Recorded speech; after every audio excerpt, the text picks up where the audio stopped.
Demeurez en Christ. Telle est la pensée que nous avons prévu de partager avec vous tout au long de cette semaine. Bienvenue dans votre programme Pain du matin.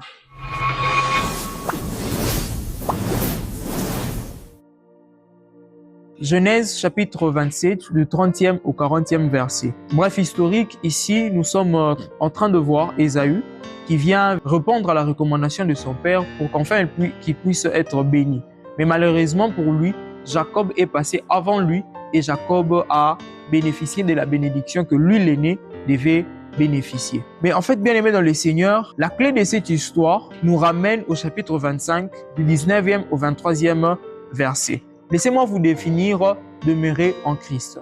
Alors, bien aimé dans le Seigneur, demeurer en Christ, c'est dépendre totalement de Christ. C'est reconnaître qu'en dehors de lui, je ne peux rien faire. C'est ce que Christ est en train d'expliquer aux apôtres dans Jean 15, le verset 5.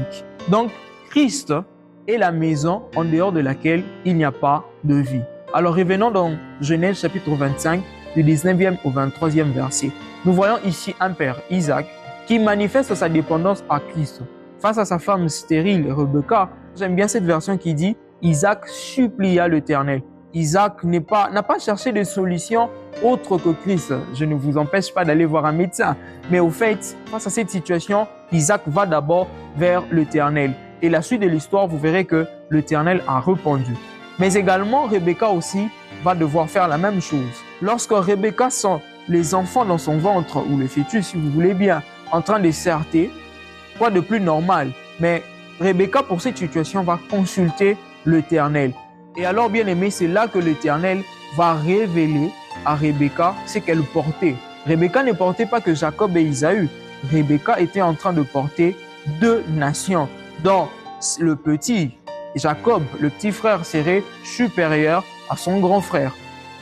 Donc, bien aimé dans le Seigneur, demeurer en Christ ne permet pas ou ne s'arrête pas seulement à l'exaucement à nos prières, mais demeurer en Christ permet à ce que nous puissions recevoir la révélation de Christ sur notre vie et même sur le royaume. Vous savez, ce que Christ attend de nous, c'est que nous puissions porter de fruits. Et nous pouvons porter de fruits que si nous restons attachés à lui.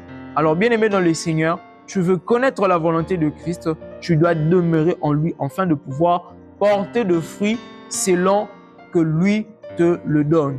Alors, souviens-toi, le fruit ne vient pas de tes efforts, mais de la branche qui reste attachée. Je vous dis à demain pour la prochaine vidéo. Que Dieu vous bénisse.